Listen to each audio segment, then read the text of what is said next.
Hello everyone, welcome to EduChats. So today we are going to discuss on the mock test number 4 which we had on Sunday. So बहुत सारे doubts थे मतलब इसका question और उसका explanation. जैसे कि आपको पता है मॉक टेस्ट के बाद हम लोगों का एक डिस्कशन रहता है, लाइव डिस्कशन, जिसपे आप सभी का डाउट क्लियर किया जाता है। इस बार का जो क्वेश्चन था ज्यादातर एप्लीकेशन बेस्ड क्वेश्चन करे गए थे और with a view to the pattern of UGC net and some of the patterns from lecturer as well। तो इन दोनों पैटर्न्स को देख करके बनाया गया था। ज्यादातर क्वेश्चन उसी एरिया से में करा गया था, क्योंकि अगर आप इस लेवल के क्वेश्चंस को सॉल्व कर देते हो तो you can solve at any level, right? So you can solve any question from any level. I mean from, you may से फ्रॉम स्टेट सिलेक्शंस और from your national cadre. Why? Because net के बराबर का जो difficulty level आता है ना, वो सबसे बेस्ट माना जाता है, तो इसलिए उस हिसाब से क्वेश्चन दिए गए थे। बट नेट के पैटर्न्स पे दिया गया था, लेकिन ऐसा नहीं है कि उस लेवल पे पूरा दिया गया था, क्योंकि अगर उस लेवल पे देते तो और भी डिफिकल्ट होता। सो अगर आप धीरे धीरे इंप्रूव तो हो रहा है, क्योंकि इस बार का जो हमारा एवरेज स्कोर आया है वो आया है 12.5। So once it is increase to 15, अगर आप सभी अच्छे स्कोर करते हो तो 15 तक चला जाता है, तो हम और भी थोड़ा सा डिफिकल्ट करने की कोशिश करेंगे इस क्वेश्चंस को, ताकि आप और भी चैलेंजिंग, जितना चैलेंजिंग आप क्वेश्चन फेस करोगे उतना आप में नॉलेज एक्सपेंशन होगा और आपका जो परव्यू यानी जो स्कोप ऑफ कंप्लीशन है वो और भी वाइडर होता चलेगा। सो चलते हैं, स्टार्ट करेंगे। पहला क्वेश्चन था, which of the following world view deals with the quantitative and scientific perspective of reality? ऐसा कौन सा वर्ल्ड व्यू है जो क्वांटिटेटिव और साइंटिफिक पर्सपेक्टिव ऑफ रियलिटी को मानता है? देखिए, ये क्वेश्चन आप फिलोसॉफिकल व्यू से भी देख सकते हो और रिसर्च व्यू से भी देख सकते हो। अगर हम मॉडर्न फिलोसफी की बात करें, मॉडर्न फिलोसफी ने बहुत सारे नए नए फिलोसफीज को जन्म दिया है, और जहां से बहुत सारे वर्ल्ड व्यू आए हैं। वर्ल्ड व्यू मतलब क्या होता है? द पर्सपेक्टिव, यानी कि नजरिया, आप कैसे दुनिया को देखते हो।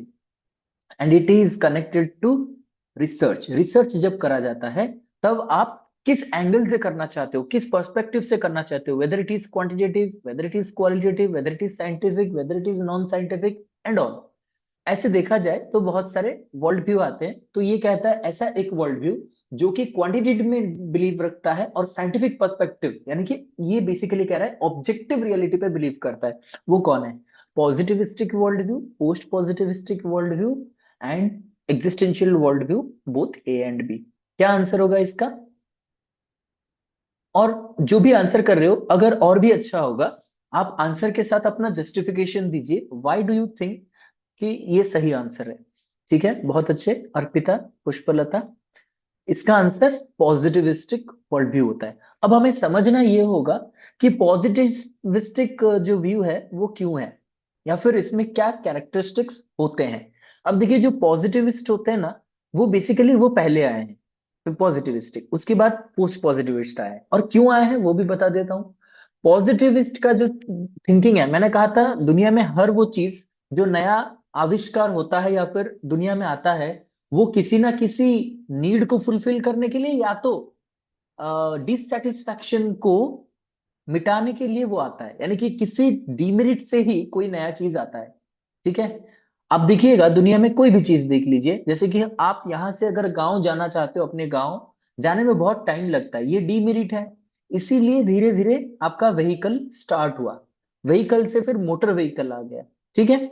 तो हर वो चीज जो डीमेरिट होता है उसमें, उसी डीमेरिट को हटाने के लिए और एक चीज आता है। वैसे पॉजिटिविस्ट का जो डीमेरिट था, यानी कि उन्होंने कहा कि ओपोज किया, कहा कि नहीं, जो पॉजिटिविस्ट बिलीव करता है वो गलत है, या फिर वो कंप्लीटली सही नहीं है, इसलिए पोस्ट पॉजिटिविस्ट आया। अब पॉजिटिविस्ट वाले क्या सोचते हैं? They believe in objective reality. Objective reality मतलब जो क्वांटिटी में कन्वर्ट हो सको और जो कि साइंटिफिक एविडेंस बेस्ड हो। राइट? आप एविडेंस दो, जो भी कह रहे हो आप जस्टिफाई करो विथ योर एविडेंस। पॉजिटिविस्टिक यही कह रहा है, इसके अलावा वो और किसी पे बिलीव नहीं करेगा। लेकिन पोस्ट पॉजिटिविस्ट आता है, वो रिजेक्ट करता है पॉजिटिविस्ट को। वो कहता है ना, ऐसा तो नहीं होगा कि सिर्फ क्वांटिटी हो, ऐसा तो नहीं है कि ऑब्जेक्टिव हो, क्योंकि there are something which you can not express in quantity only.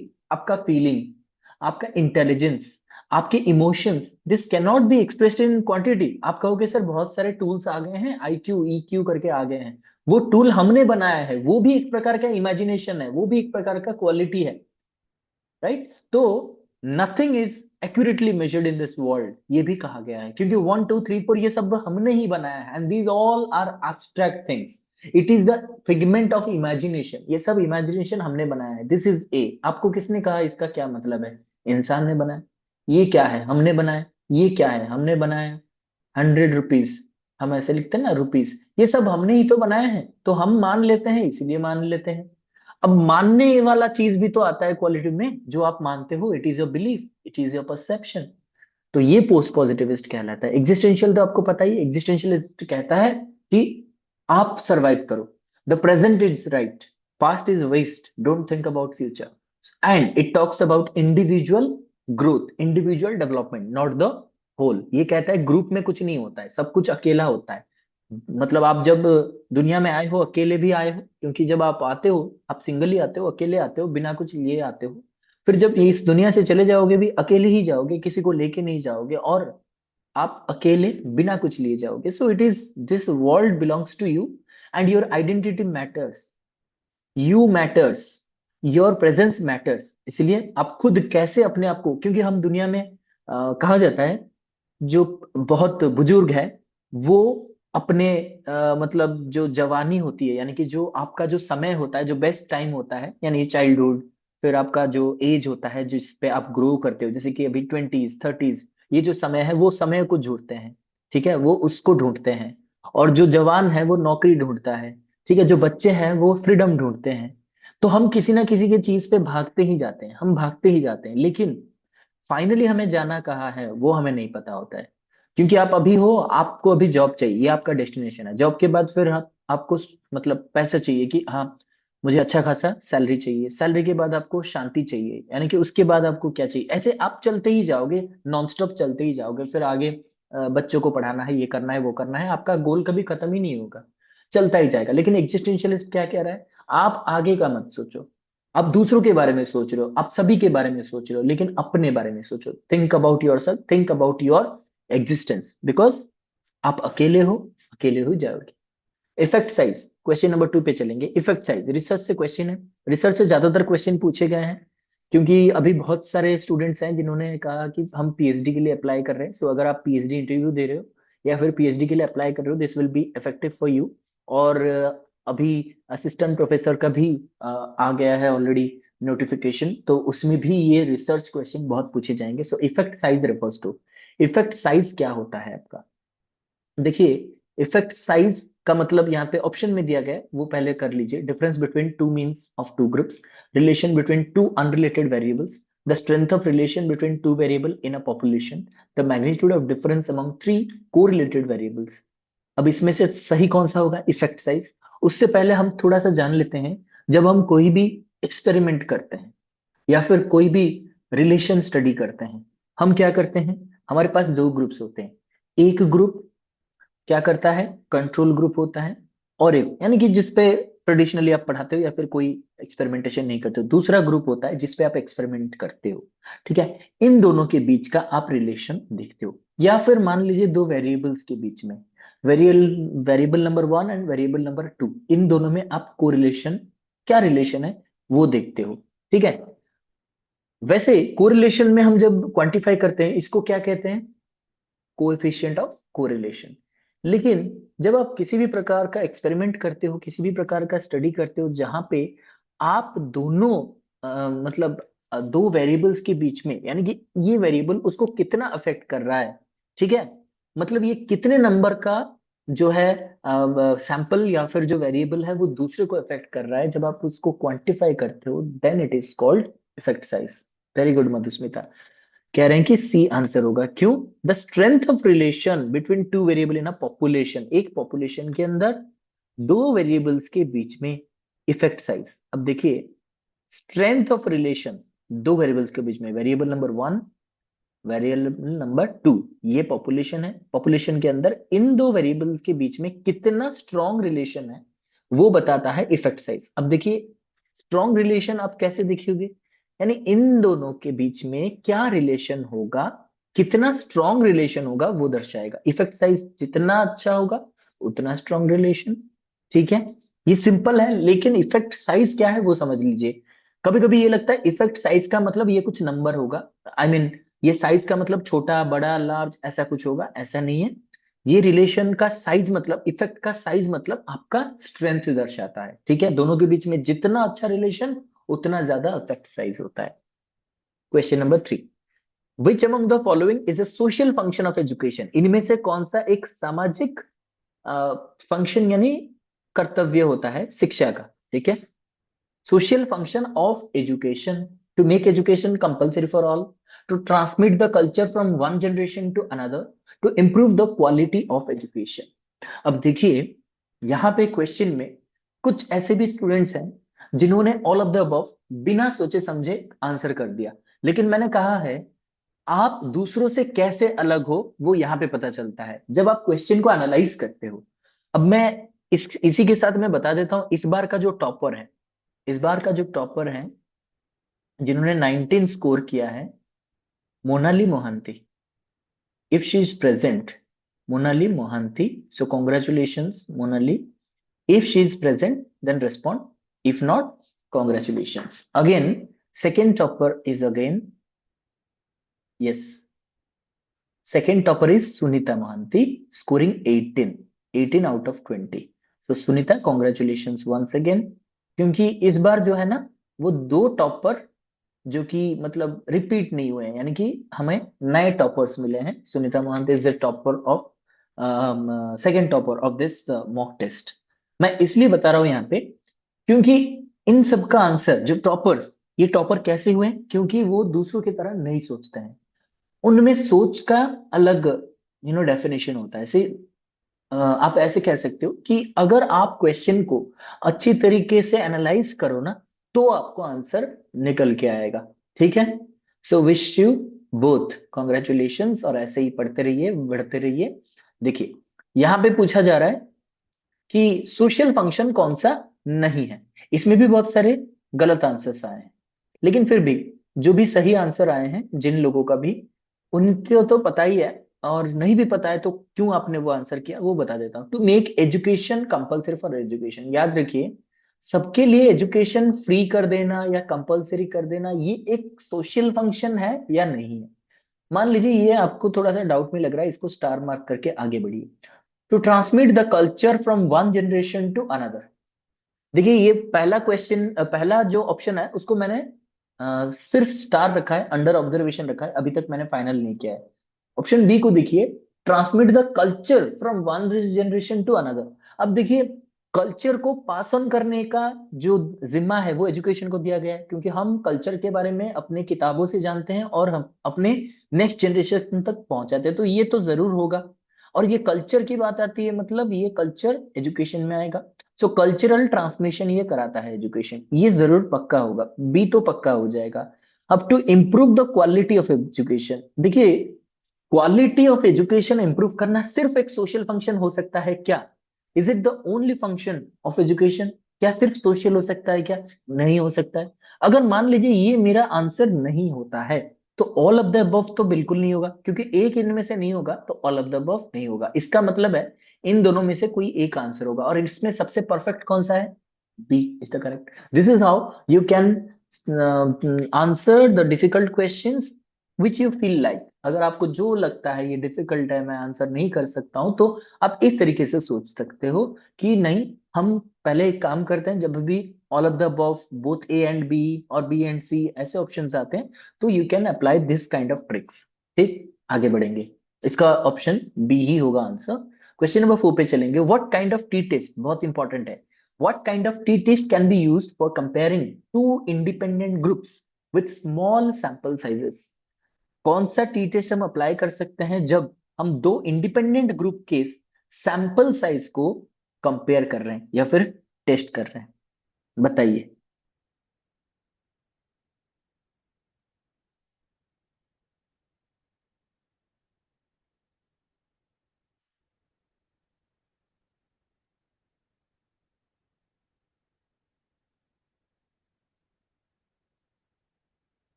Yes.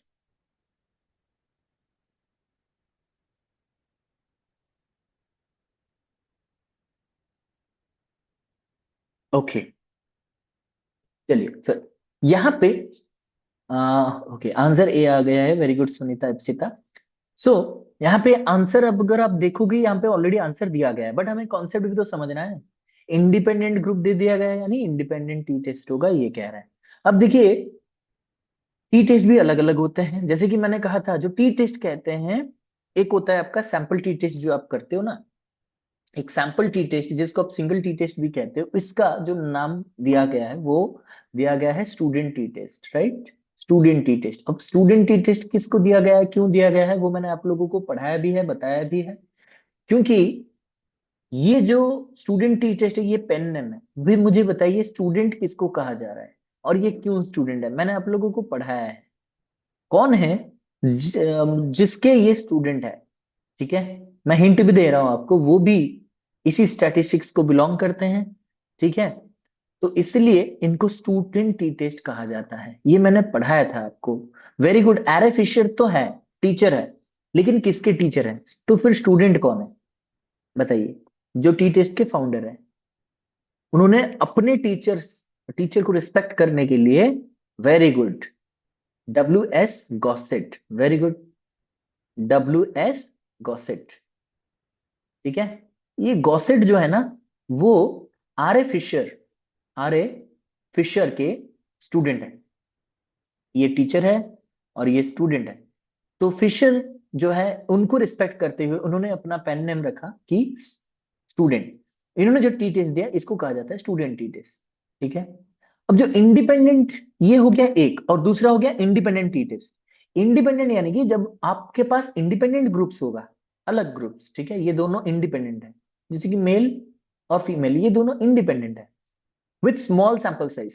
इनका सैंपल साइज स्मॉल मतलब क्या होता है, लेस देन 30 होता है, ठीक है। तो ये जो सैंपल साइज होगा, अगर हम दोनों में कंपेयर करेंगे, तो हमारे पास इंडिपेंडेंट सैंपल टी टेस्ट आएगा, जो कि एक पैरामीट्रिक स्टैटिस्टिक्स कहलाता है, ठीक। आगे बढ़ेंगे। Very good. क्वेश्चन नंबर 5, ये बहुत इंपॉर्टेंट है।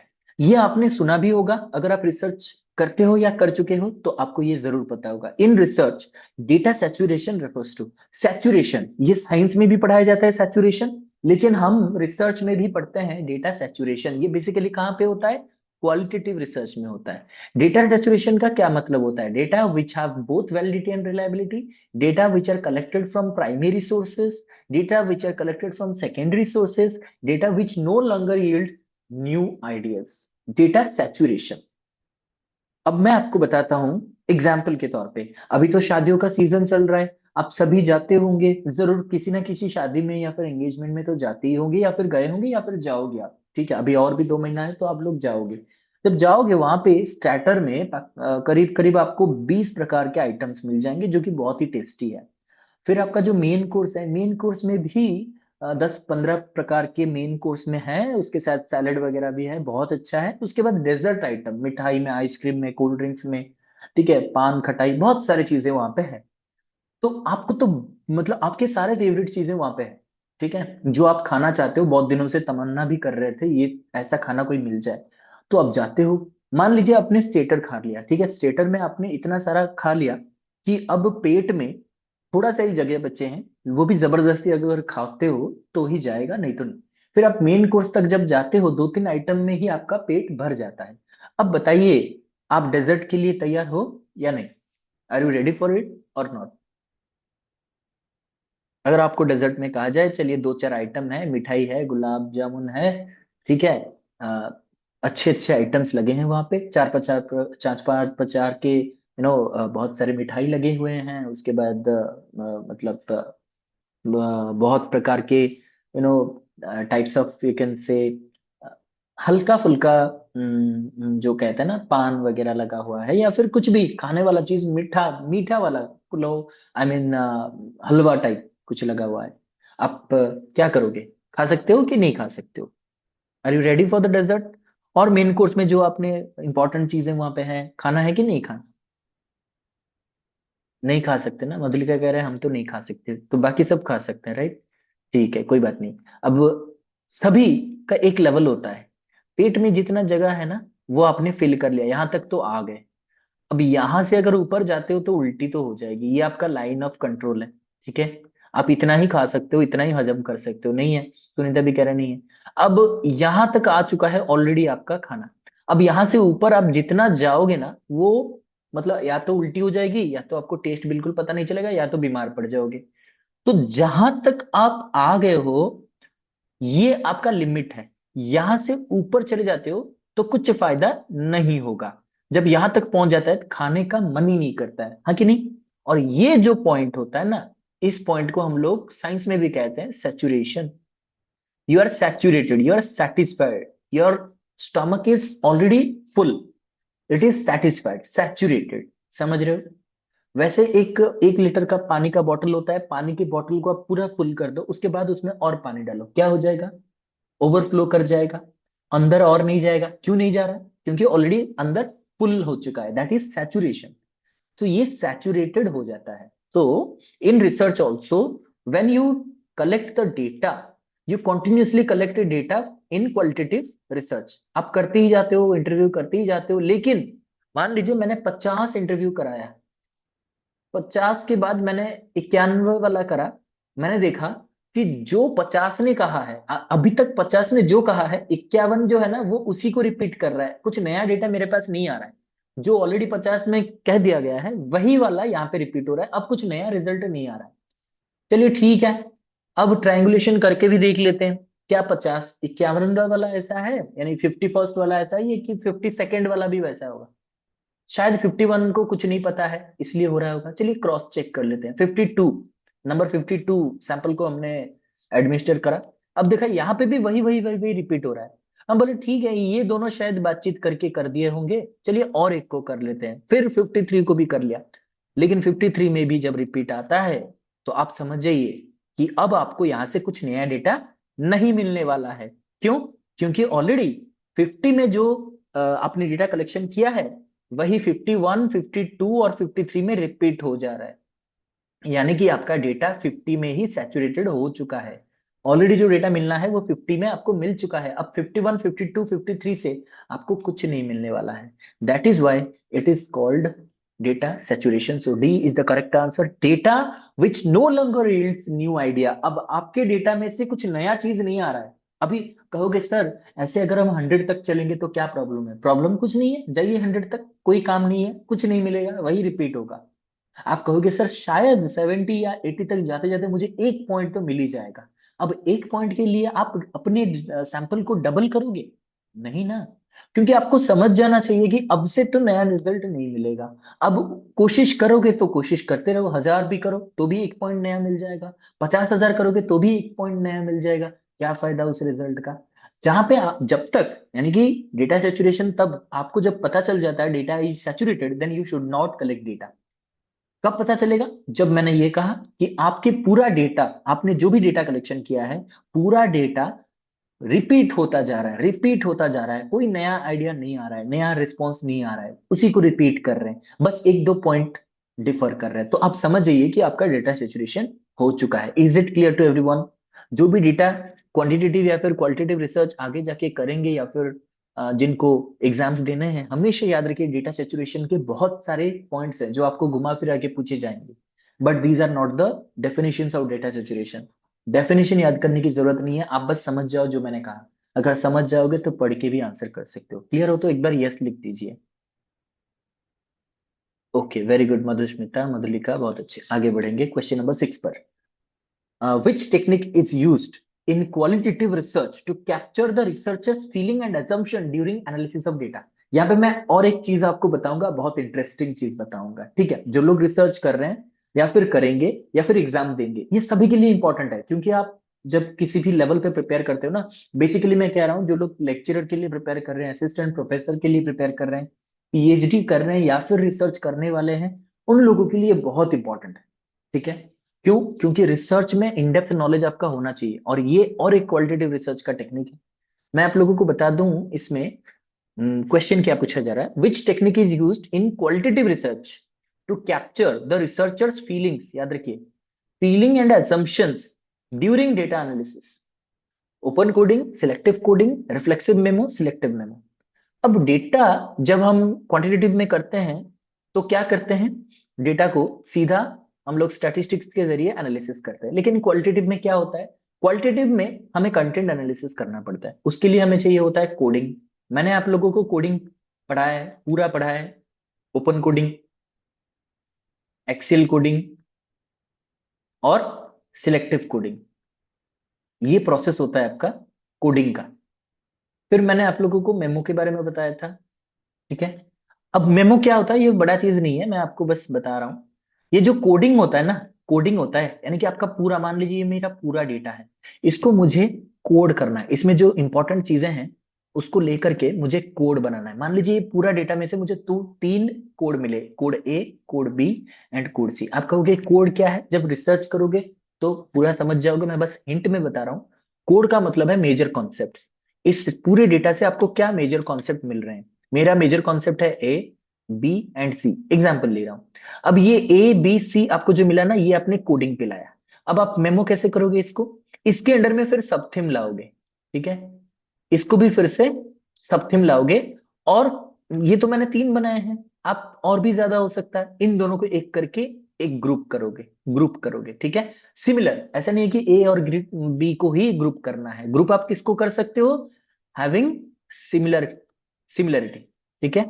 जो सिमिलर कॉन्सेप्ट्स हैं उनको आप एक ग्रुप में कन्वर्ट करोगे। जैसे मैंने कहा ए और बी, या फिर बी और सी, इनको ग्रुप कर सकते हो। ऐसे करने के बाद आप फाइनली, जैसे कि मैंने कहा, ये मान लीजिए पांच थे, पांच मेरे पास कोड थे, इन पांचों को मैंने मिला करके तीन में कन्वर्ट किया, ठीक है। ये तीन में कन्वर्ट किया, वन टू एंड थ्री। अब इन तीनों को मिला के मैंने एक में कन्वर्ट करा। तो this process and the explanation is called memo.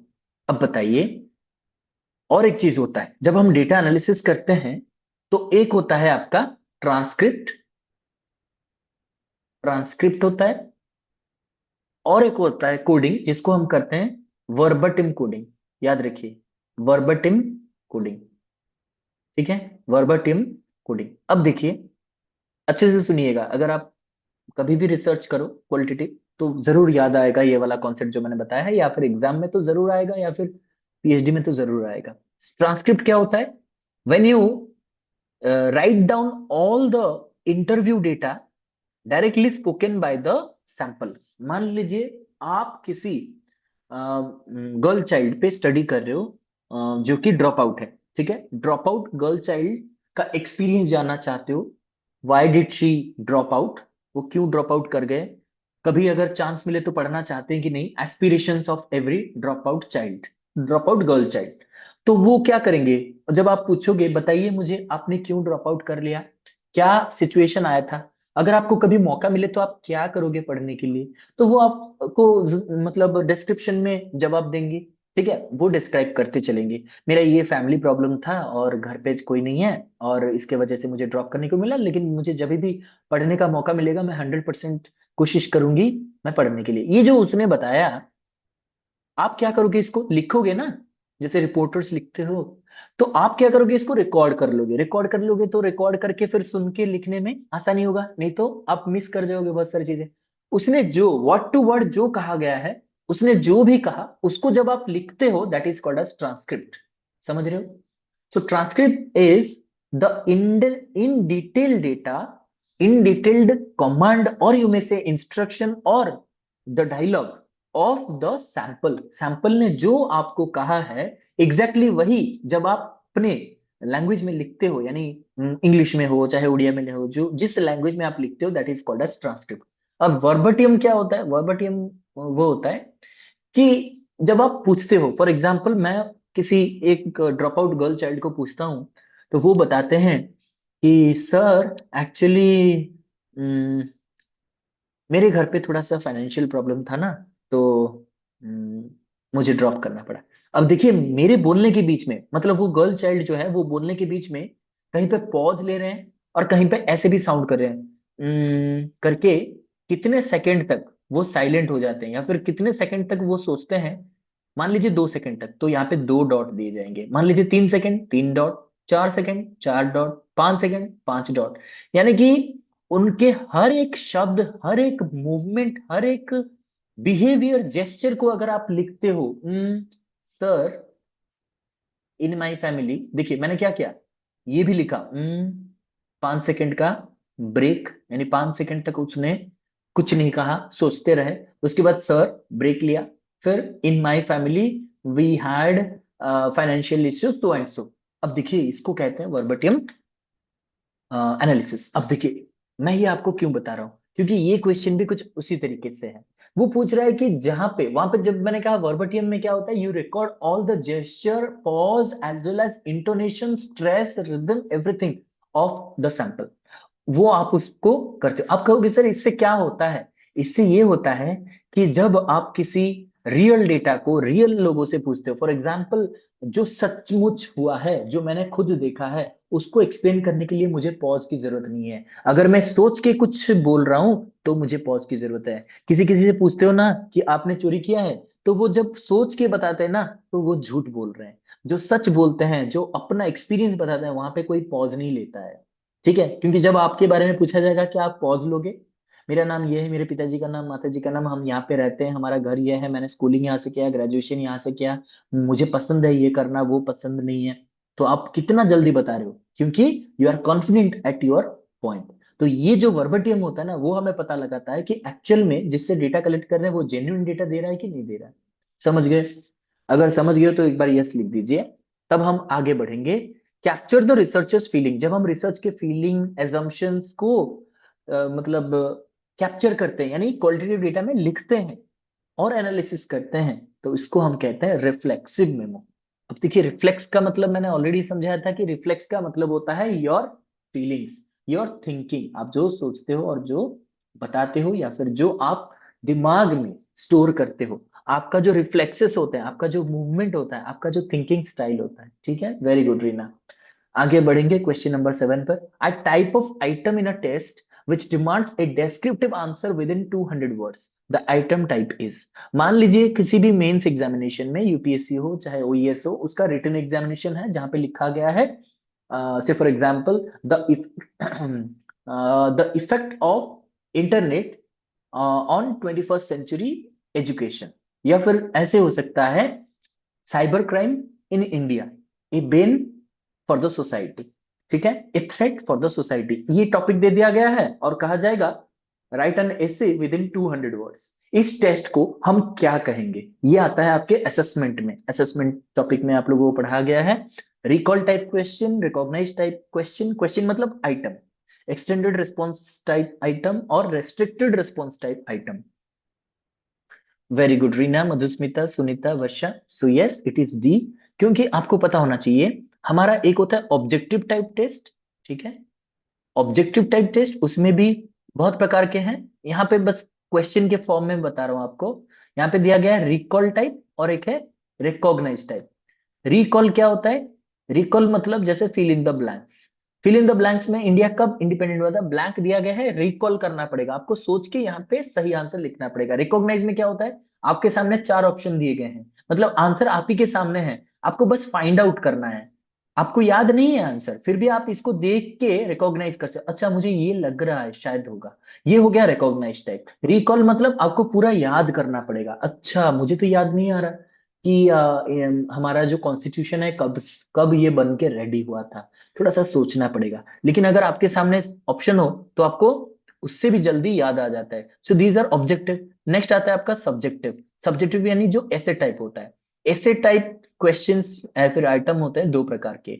एक होता है रेस्ट्रिक्टेड रिस्पॉन्स टाइप और एक होता है एक्सटेंडेड रिस्पॉन्स टाइप।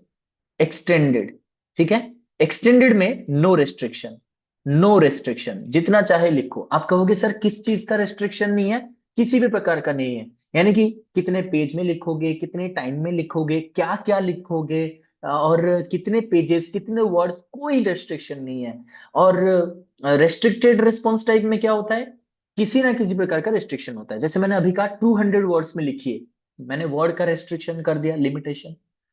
मान लीजिए 2 घंटे में आपको एग्जाम देना है, वहां पे मैंने रेस्ट्रिक्शन कर दिया। मान लीजिए आपको सिर्फ और सिर्फ साइबर क्राइम का डेफिनेशन लिखना है, इंडिया में उसका क्या हाल है वो लिखना है, और आपका सजेशन लिखना है, ये भी रेस्ट्रिक्शन है। किसी भी प्रकार का अगर मैंने रेस्ट्रिक्ट या फिर 5 पेज के अंदर लिखिए, वो रेस्ट्रिक्शन ही होता है। एक्सटेंडेड में कोई रेस्ट्रिक्शन नहीं होता है। क्लियर? आगे चलते हैं।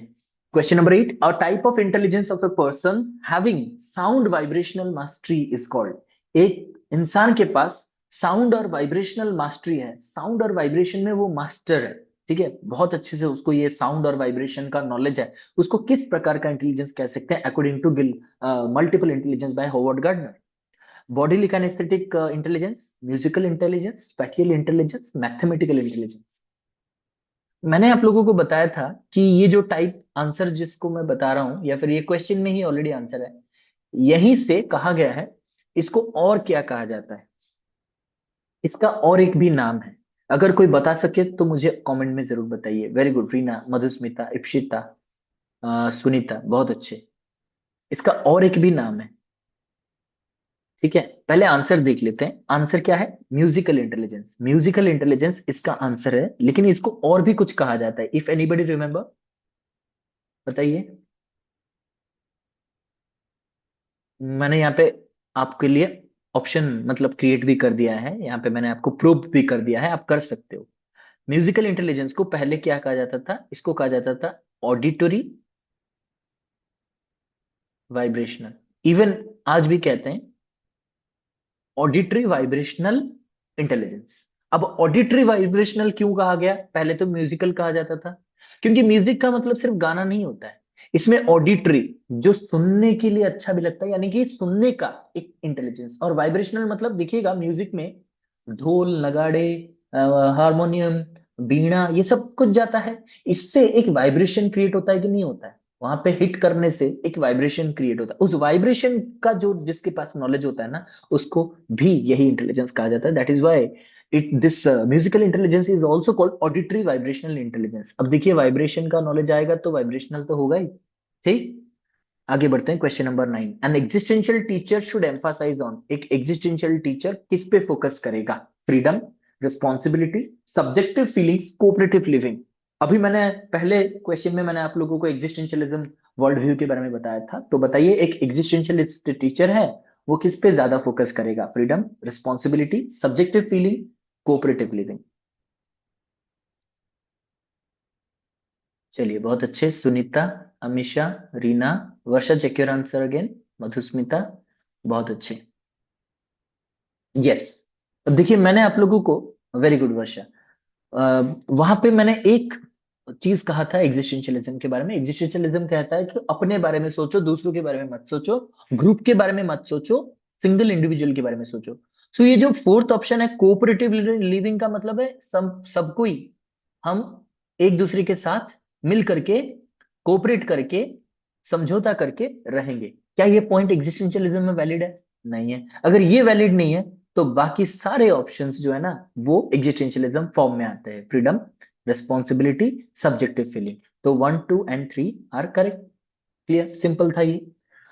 अब ये वाला क्वेश्चन, हाँ, यहाँ पे कोई मुझे बता रहा था ग्रुप में, मैंने चेक किया, उसके बाद टेक्निकल फॉल्ट की वजह से शायद हुआ होगा, वो मैंने चेक किया, and actually there was a fault in the option. ठीक है, ऑप्शन में जब हाईलाइट करने का समय था, तो वो आंसर में आप लोगों को गलत दिखा रहा होगा। इसको हम डिस्कस करेंगे कैसे।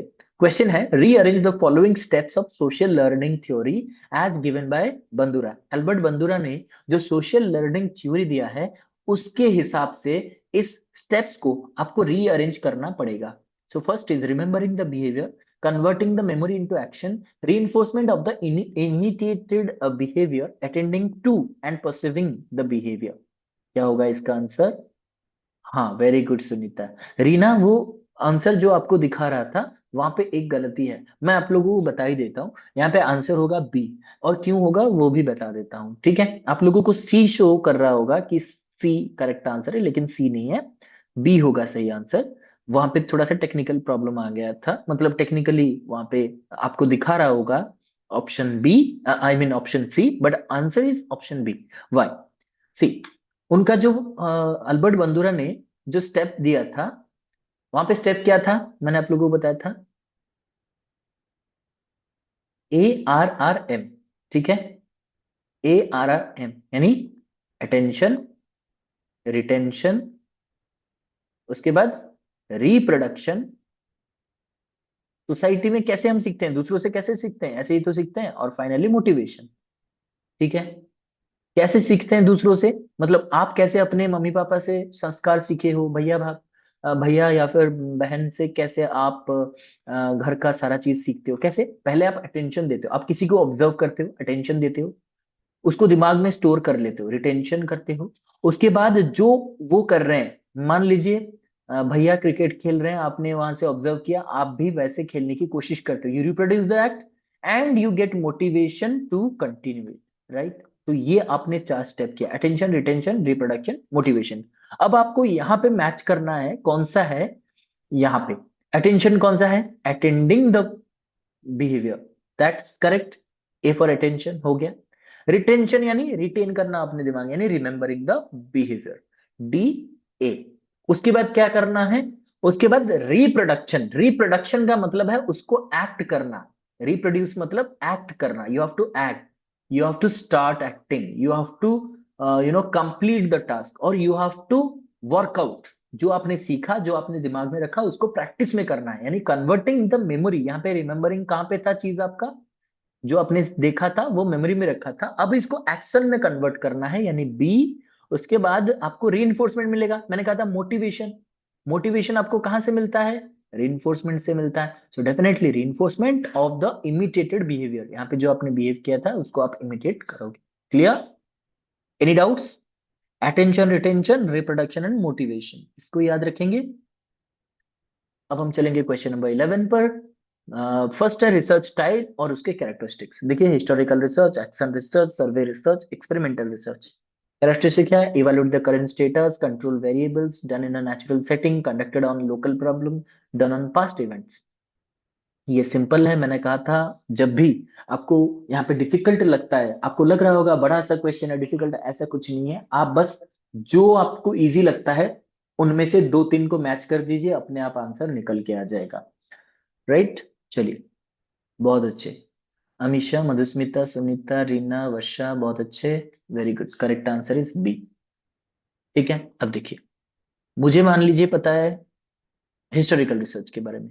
ठीक है, हिस्टोरिकल रिसर्च का मतलब ये होता है पास्ट इवेंट्स के ऊपर कर रहा हूं, ये हो गया। एक्शन रिसर्च इमीडिएट होता है और करंट इवेंट में होता है लोकल प्रॉब्लम को सॉल्व करने के लिए, ये हो गया।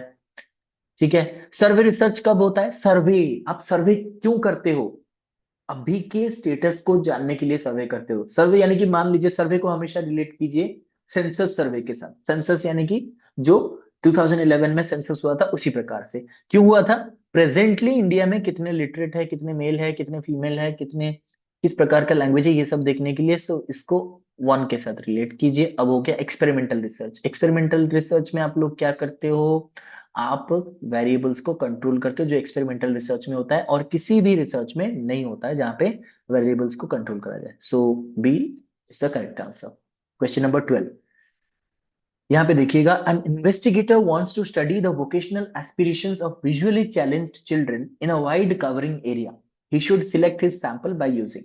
एक इन्वेस्टिगेटर या रिसर्चर है जो कि विजुअली इंपेयर्ड जो चिल्ड्रन है उनका वोकेशनल एस्पिरेशन, मतलब वो कितना वोकेशनल एजुकेशन लेना चाहते हैं, उनका क्या एस्पिरेशन है, उनका क्या चाहत है, वो देखना चाहते हैं, लेकिन from a wide covering area. Wide covering area मतलब वो पूरे देश भर में अलग अलग जगह में है, तो उनको वो कवर करके वो कलेक्ट करना चाहते हैं। ही should select his sample by using. तो हमें सैंपल किस सैम्पलिंग टेक्निक के जरिए करना चाहिए, सिंपल रैंडम सैम्पलिंग से, या स्ट्रेटिफाइड रैंडम सैम्पलिंग से, या पर्पसिव सैम्पलिंग से, या कन्वीनियंट सैम्पलिंग से, बताइए। थोड़ा सा क्वेश्चन आपको डिफिकल्ट तो नहीं, थोड़ा सा थॉटफुल लग सकता है, लेकिन इसका आंसर आप आराम से कर लोगे। Very good Reena. क्योंकि वेरी गुड सुनीता, यहाँ पे क्यों होगा पर्पसिव सैंपलिंग ये समझते हैं, क्योंकि रैंडम तो नहीं होगा। रैंडम तो नहीं होगा क्योंकि पहले ही हमने कैपिंग कर लिया, यानी पहले ही हमने कह दिया कि हमें विजुअली इंपेयर्ड चिल्ड्रन का वो भी वोकेशनल एस्पिरेशन जानना है। तो रैंडमाइजेशन तो बिल्कुल नहीं होगा। अब बच्चे हमारे पास पर्पसिव या तो कन्वीनियंट। कन्वीनियंट का मतलब क्या होता है, बेसिकली कन्वीनियंटली जो मिल जाता है, आसानी से मिल जाता है। अब मुझे बताइए, क्या मुझे विजुअली इंपेयर्ड चिल्ड्रन आसानी से मिल जाएंगे? अगर मान लीजिए मिल भी जाएंगे, तो क्या सभी के सभी वोकेशनल एस्पिरेशन उन सभी में होगा? कोई चाहेगा अपने आप को वोकेशनल में जाने के लिए? यानी कि वो तो वैसे भी देख नहीं सकते हैं, तो वोकेशनल कोर्सेज में कैसे एडमिशन लेंगे? वो नहीं चाहते होंगे सभी, क्या यही चाहते होंगे? सभी विजुअल इम्पेयर्ड चाइल्ड क्या चाहेंगे वोकेशनल में आने के लिए? नहीं ना। तो ये तो मुझे आसानी से नहीं मिलने वाला है। अगर नहीं मिलेगा तो कन्वीनियंटली तो नहीं ले सकता। बाकी हो गया आपका पर्पसिव सैम्पलिंग। ये तो यहाँ पे था इसलिए हमने पर्पसिव सिलेक्ट कर लिया, अगर नहीं होता तो भी पर्पसिव कैसे होता वो मैं बताता हूँ। इस क्वेश्चन में पर्पसिव ही होगा। क्यों? याद रखिए, पर्पसिव में कभी कभी हम सोचते हैं कि पर्पसिव का मतलब इन्वेस्टिगेटर चाहता है पर्पसिवली, जानबूझ करके उसको ले लेता है क्योंकि वो उसको पसंद करता है कि हाँ ये अच्छा लड़का है, तो हम इसको सिलेक्ट करेंगे तो वो अच्छा डेटा दे देगा। ऐसा नहीं होता है। Purposive does not you know it is not included for investigator. It is purposive का मतलब है the purpose of your study. Remember one thing, purposive is for the study not for the investigator. Purposive का मतलब है your purpose of research, the purpose of your study, आप जिसके लिए कर रहे हो। अब पर्पस क्या है हमारा? हमारा पर्पस है विजुअली चैलेंज्ड चिल्ड्रन, वो भी वोकेशनल एस्पिरेशन के साथ होना चाहिए। तो मेरा पर्पस है सिर्फ विजुअली चैलेंज्ड, और विजुअली चैलेंज में से सिर्फ vocational aspiration. So to satisfy the purpose of my study, the investigator has selected purposive sampling. Clear? Doubt हो ना, फटाक से पूछ लीजिए, कोई दिक्कत नहीं। Question number 13. When the questions are presented to the response in a face-to-face situation and the interviewer fills out the query rather than the subject, it is known as। ये मैंने आप लोगों को बहुत बार कहा है, बहुत बार भी समझाया है। जब भी आपको टूल्स के बारे में मैं पढ़ाता हूँ, tools and techniques of data collection research में मैंने पढ़ाया है। और ये जो मैंने कहा था ये नेट में आया हुआ क्वेश्चन है, ठीक है, यूजीसी नेट में आया हुआ क्वेश्चन है। ये क्वेश्चन यूजीसी नेट में ऑलरेडी आ चुका है, जो मैं आप लोगों को बहुत बार यूजीसी आई मीन क्लास में जब मैं पढ़ाता हूँ रिसर्च, तब मैंने आप लोगों को एक्सप्लेन किया था। ठीक है, वही question, same to same question यहाँ पे यूजीसी नेट का क्वेश्चन है, ये जो क्वेश्चन आप अभी पढ़ रहे हो। ठीक है, तो नेट में ये भी पूछा गया कि आप अगर किसी आप एक इंटरव्यूअर हो, ठीक है, आप जाते हो डेटा कलेक्शन के लिए। ठीक है, आप क्या करते हो? पहले क्वेश्चनर जब दिया जाता था, आप क्या करते हो? एक प्रिंट आउट निकाल के उसको पकड़ा देते हो कि इसको फिलअप कर दो। मान लीजिए मैंने एक क्वेश्चनर किसी को दे दिया, मैंने कहा आप सैंपल हो मेरे, आप इसको फिलअप करके मुझे वापस कर दो। वो मेरा टूल बन गया क्वेश्चनर। लेकिन जब मैं क्वेश्चंस को उनको दूंगा ही नहीं, मान लीजिए आप मेरे सैंपल हो, मैं आपको क्वेश्चन नहीं दूंगा, मेरे पास ही रहेगा क्वेश्चन, मैं आपको पूछूंगा क्वेश्चन। मैं इनमें से एक एक क्वेश्चन पूछूंगा। बताइए आपका नाम क्या है? आप बताओगे मेरा नाम एक्स वाई जेड जो भी है, मैं यहाँ पे लिखूंगा। बताइए आप गर्ल चाइल्ड एजुकेशन के बारे में क्या सोचते हो? What is your perception towards girl child education? तो आप जो कहोगे ना वो मैं लिखूंगा, वो मैं आपको नहीं दूंगा। यही पूछा जा रहा है, जब क्वेश्चन रिस्पोंडेंट को आप फेस टू फेस पूछते हो और आप खुद उसको लिखते हो, उसको क्या कहते हैं? Inventory, questionnaire, schedule and test. बहुत अच्छे, सभी ने सी आंसर कर दिया है। Yes, it is schedule. याद रखिए, शेड्यूल और क्वेश्चनर में बहुत कम फर्क होता है। वही क्वेश्चन उनको पकड़ा दो, वो जब लिखते हैं और वापस करते हैं, तो आपको वो क्वेश्चनर कहलाएगा। जब आप लिखते हो पूछ के उनके सामने, उसको शेड्यूल कहा जाता है। ठीक, उसको हम इंटरव्यू शेड्यूल इसीलिए कहते हैं। क्वेश्चन नंबर 14, ये बहुत ही प्यारा सा क्वेश्चन है। बैलेंस्ड करिकुलम, मतलब इस क्वेश्चन में कुछ भी नहीं है, बस थोड़ा सा presence of mind. Balanced curriculum क्या होता है? एक करिकुलम फुल्ली बैलेंस्ड होता है, किसको कहा जाता है? इंटीग्रेटेड करिकुलम, एक्सपीरियंस्ड करिकुलम और एक्सपीरियंस सेंटर्ड करिकुलम, ये में से activity centred curriculum, core curriculum, किसको कहेंगे हम? एक बैलेंस्ड करिकुलम। मतलब इस करिकुलम में प्रॉपर बैलेंस है, किसको कहते हैं? वेरी गुड अमीषा, रीना, बहुत अच्छे। So answer is a, definitely. अब देखिए, नीचे से जाते हैं, कोर करिकुलम। कोर करिकुलम मतलब वही कोर चीजें होते हैं, वही कॉमन चीजें होते हैं। कॉमन चीजें रहेंगी तो क्या बैलेंस्ड हो जाएगा? नहीं। एक्टिविटी सेंटर्ड हो जाएगा तो क्या बैलेंस हो जाएगा? क्योंकि एक्टिविटी ज्यादा हो गया तो फिर थ्योरी कम हो जाएगा। एक्सपीरियंस सेंटर्ड करिकुलम, एक्सपीरियंस जिसके पास नहीं होगा वो क्या करेगा? अब देखिए, इंटीग्रेटेड करिकुलम मतलब आपको पता है इंटीग्रेट करना, हर एक चीज को यहाँ पे रखना। ठीक है, करिकुलर, को करिकुलर, उसके बाद स्पोर्ट्स, म्यूजिक, हर एक चीज में से थोड़ा थोड़ा करके हमें एक बैलेंस क्रिएट करना है। अगर ये बैलेंस क्रिएट करते हो तो हर एक कंपोनेंट को इसमें इंक्लूड करा जाता है। एक्टिविटी भी रहेगा, थ्योरी भी रहेगा, करिकुलर भी रहेगा, को करिकुलर भी रहेगा। ठीक है, तो हर एक चीज को यहाँ पे बैलेंस करके रखा जाएगा, तो ही इस करिकुलम को आप इफेक्टिवली इंप्लीमेंट कर सकते हो और इफेक्टिव रिजल्ट पा सकते हो। क्वेश्चन नंबर 15 पे चलेंगे। डी आ रहा है, क्यों आ रहा है? अच्छा, डी आ रहा है क्या? मतलब जब आप क्लिक करते हो उसमें डी ऑप्शन आ रहा है, वही again repeating the same thing. Balance curriculum का आंसर होगा ए। अगर आप लोग हमारे क्वेश्चन में अ, अगर आप ए क्लिक करते हो और डी ऑप्शन आ रहा है तो शायद वही टेक्निकल एरर ही होगा, अदरवाइज आंसर वुड बी ए। क्या उसमें आ रहा था उसको अभी स्किप करते, यूजीसी आंसर की के हिसाब से डी आ रहा है, balance curriculum. Okay, no, it will be A. ठीक है, क्योंकि इंटीग्रेटेड क्या होता है, हर एक चीज को यहाँ पे मिला करके ला रहा है, इसलिए इसको ए इंटीग्रेटेड करिकुलम कहा जा रहा है। ठीक है, हाँ। ओके, आगे बढ़ते हैं। Question number 15, stratified sampling is adopted when. Stratified sampling हम कब सिलेक्ट करते हैं? The universe is homogeneous, the universe is heterogeneous, selected groups need to be studied, data about the universe is not available. अब universe क्या है? Population, right? जब आपका population homogeneous मतलब coming from one group only, मतलब similar group, belonging to one group only, यानी कि एक ही ग्रुप। जैसे कि होमोजेनस क्या होता है? से for example if you talk about school education, तो सारा डेटा स्कूल एजुकेशन से आ रहा है, होमोजेनस होता है। हेट्रोजेनस जब उसमें से फिर डिवाइड हो जाते हैं, मेल फीमेल करके डिवाइड हो जाते हैं, हेट्रोजेनस अलग अलग ग्रुप से होते हैं। तो क्या हो जाएगा? स्ट्रैटिफाइड। अब स्ट्राटा का मतलब ही तो फिर डिवाइड हो गया ना। ठीक है, very good Reena, Amisha, Sunita, Pushpalata, very good. जगत मोहन, कोर करिकुलम का मतलब होता है कॉमन। कोर मतलब इंपॉर्टेंट एंड कॉमन, जो सभी के लिए होता है। ठीक है, सभी के लिए मतलब वो सब्जेक्ट जो सबसे इंपॉर्टेंट है एंड सबसे जनरल है, वो सबसे बेसिक होता है, उसको जानना कंपलसरी होता है, उसको हम कोर करिकुलम कहते हैं। हाँ, तो सभी का आंसर बी आ चुका है। It is very much correct, the universe is heterogeneous. क्योंकि स्ट्राटा, देखिए मैं आप लोगों को बता देता हूँ इसमें और भी थोड़ा सा इन डेप्थ जाएंगे ना थोड़ा सा, तो पता चल जाएगा। अब देखिए, एक होता है रैंडम सैम्पलिंग। ठीक है, रैंडम सैम्पलिंग के अंदर आता है आपका दो प्रकार से, सिंपल सिंपल रैंडम, और एक होता है स्ट्रैटिफाइड रैंडम। स्ट्रैटिफाइड मतलब क्या होता है? स्ट्रैटिफाइड यहां पे समझा देता हूँ। स्ट्रैटा का मतलब होता है डिवीजन।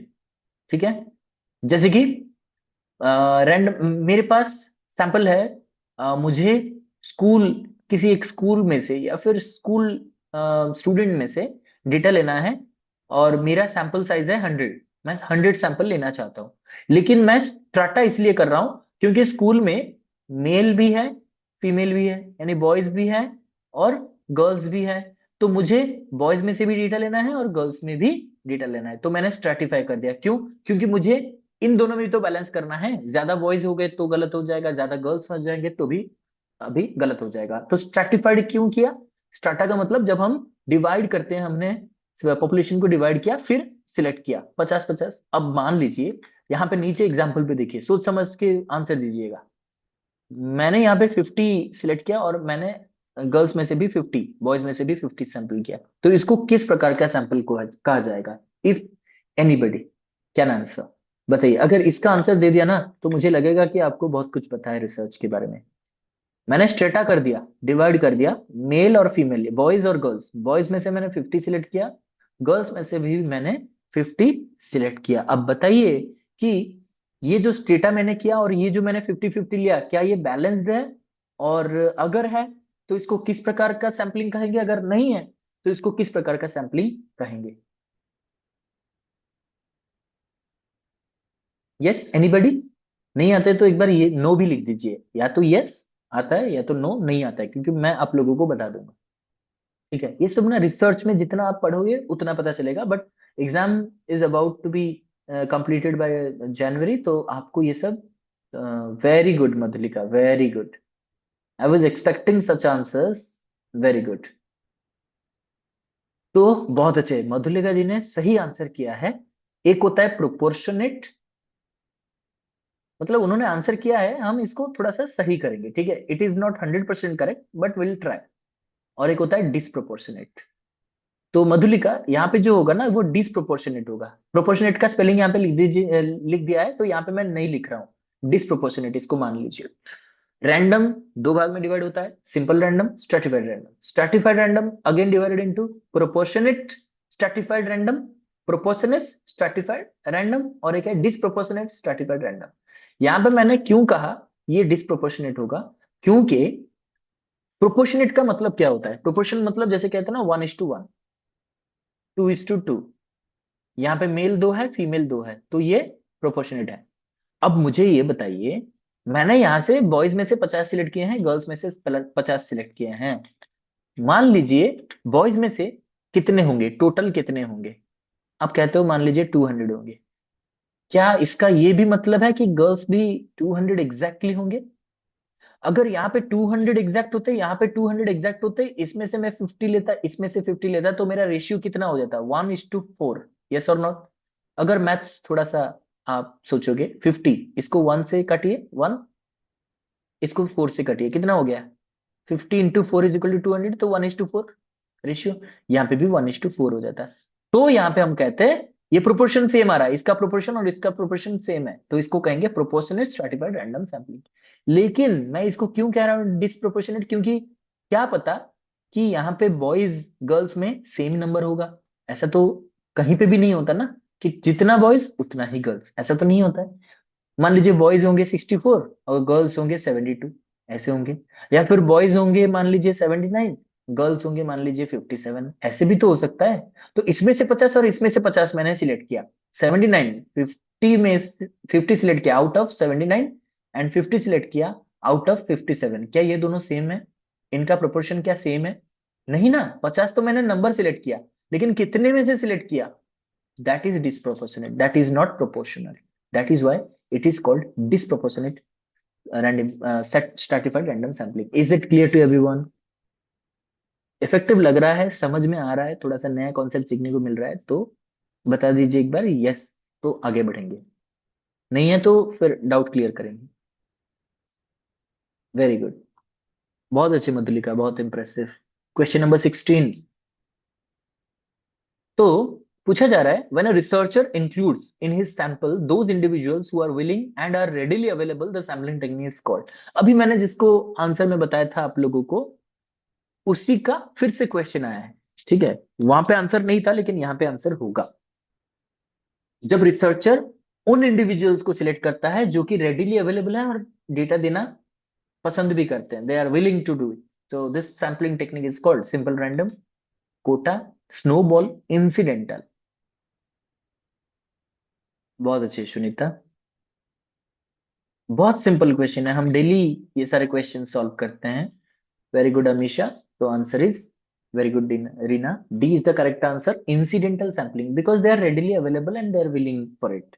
तो ये इंसिडेंटली हमें मिल जाता है, तो इसको हम ले लेते हैं। अब ये जो प्रोग्राम है ये प्राइमरी में अभी चल रहा है, इंडिया में, उड़ीसा में, हर जगह चल रहा है। एफएलएन प्रोग्राम चल रहा है। एफएलएन का क्या मतलब होता है? Foundation and literacy in numeric, foundational literacy and numeracy, first literacy in numeric, formal literacy and numeracy।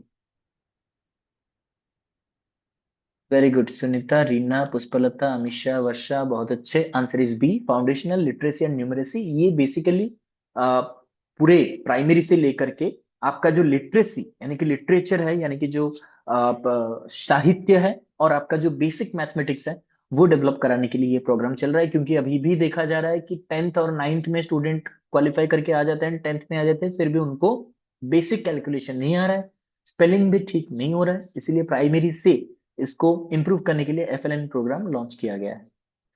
Question number 8, cardinal traits of a person refers to. Cardinal trait एक इंसान के अंदर क्या होता है? आई एम सरप्राइज्ड कि इसमें भी गलत आंसर आया है, जो कि सबसे इजी क्वेश्चन होता है पर्सनालिटी में से, और वो भी साइकोलॉजी से। बहुत ही इजी क्वेश्चन था, लेकिन फिर भी इसमें भी गलत आंसर आए हैं। कार्डिनल ट्रेट क्या होता है कि इंसान में qualities which are uncommon, qualities which are common, qualities which are situational, both A and C. बस इसमें थोड़ा सा आपको क्वेश्चन घुमा के ऑप्शन को थोड़ा सा टेढ़ा करके दिया गया है, ऑप्शन को थोड़ा सा मॉडिफाई करके दिया है, बाकी कोई भी फर्क नहीं है। रीना, अमीषा, पुष्पलता, बहुत अच्छे। आंसर इज डेफिनेटली ए। इसका गलत आंसर तो कभी एक्सपेक्ट ही नहीं करा जाता। कार्डिनल ट्रेट मतलब स्पेशल ट्रेट आपके अंदर जो है, स्पेशल क्वालिटी जो बाकी किसी में नहीं है। अगर बाकियों में नहीं है तो इसको अनकॉमन कहेंगे, अगर सभी के अंदर है तो इसको कॉमन कहेंगे। सिचुएशनल तो अलग सेकेंडरी होता है। सेकेंडरी ट्रेट हमने 3 ट्रेट के बारे में पढ़ा था, cardinal trait, central trait and secondary trait. Cardinal मतलब स्पेशल यानी अनकॉमन, और सेंट्रल मतलब जो कॉमन है सभी के अंदर है, और सेकेंडरी जो कि सिचुएशनल होता है। Question number 19, a type of curriculum which is based on hands on learning is. एक प्रकार का करिकुलम जो ज्यादातर हैंड्स ऑन लर्निंग पे फोकस करता है, उसको क्या कहेंगे? Hidden curriculum, core curriculum, activity centred curriculum, experience centred curriculum. Okay, चलिए, very good Reena, Amisha, Sunita, Pushpalata. Yes, नाम से ही पता चल रहा है हैंड्स ऑन लर्निंग का मतलब है एक्टिविटी करते करते। ये मत सोचना कि experience centred, how it is different. Experience कब आता है? जब आप प्रैक्टिस करोगे तभी तो एक्सपीरियंस आएगा, और आपके एक्सपीरियंस के आधार पर जो करिकुलम होता है, एक्सपीरियंस के थ्रू आप जब सीखते हो, that is experience centred. But अगर आपने एक्टिविटी किया ही नहीं तो एक्सपीरियंस कहाँ से आएगा? तो हैंड्स ऑन लर्निंग का मतलब एक्टिविटी होता है।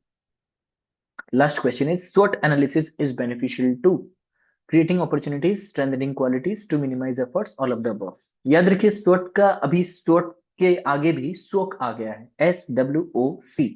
C मतलब चैलेंज, पहले कहा जाता था थ्रेट, अब कहा जा रहा है चैलेंजेस। ठीक है, strength, weakness, opportunity and threat analysis. जब कोई ग्रुप ऑफ पीपल या फिर जब कोई कंपनी या तो कोई इंस्टीट्यूशन या तो कोई इंडिविजुअल अपने आप को एनालाइज करता है, तो वो अपने स्ट्रेंथ को एनालाइज करता है, क्या क्या है, वीकनेस क्या क्या है, उसके पास अपॉर्चुनिटी क्या है, और थ्रेट्स क्या है। मैंने अभी कहा कि स्वॉट एनालिसिस को अभी स्वोक एनालिसिस कहा जा रहा है। Strength, weakness, opportunity and challenges क्या क्या है आपके पास, ये सब आप एनालाइज करते हो। इससे क्या फायदा होगा? अपॉर्चुनिटीज क्रिएट होंगे, स्ट्रेंथन होगा आपका क्वालिटी, या मिनिमाइज होगा एफर्ट्स, मतलब आप एफर्ट थोड़ा सा कम लगाएंगे, या फिर ऑल ऑफ द अबव। क्या फायदा होगा इसका? Yes, so answer is definitely D. ये सभी आपके बेनिफिट के अंदर में ही आता है, because it will create some opportunities, you will strengthen your strength and you will try to minimize the threat, or which is renamed as challenges, right? So thank you all. Join us today. You have this number, so you can directly contact me. And अभी तो वैसे interview सभी start हो चुके हैं. Those who want to enroll yourself, you can start, because I'm coming with a video which will definitely boost your confidence as well. क्योंकि बहुत सारे अभी यू नो असेंबली में जैसे डिस्कशंस चल रहे हैं regarding vacancies and how it will cover all these posts by this year, and elections are coming, so definitely there will be some huge recruitments and you should be ready with that. So we are launching some rapid revision as well as some new batches for PGT lecturer as well as OPSC assistant professors. So those who want to join us, you can join us through this number. Thank you all. If you have any queries, you may ask now.